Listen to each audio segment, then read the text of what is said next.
here's an example of another problem in our lesson, in our web assignment for lesson 6.3. We're looking at number 7, where we're asked to consider the following and give our answers rounded to two decimal places.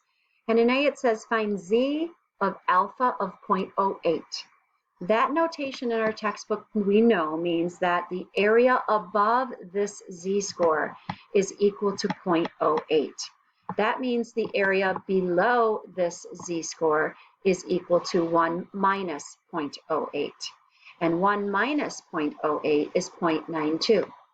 So I need to go to the part of my Excel spreadsheet where it says given proportion below, and I'm going to enter 0.92.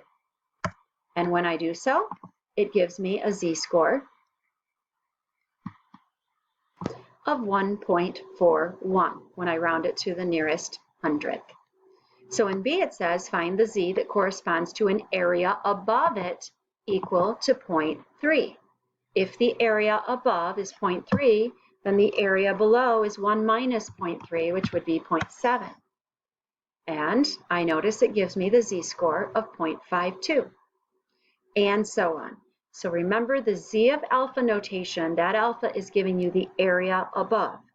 But with your norm.inverse command, you must give it area below. So you just take 1 minus that alpha.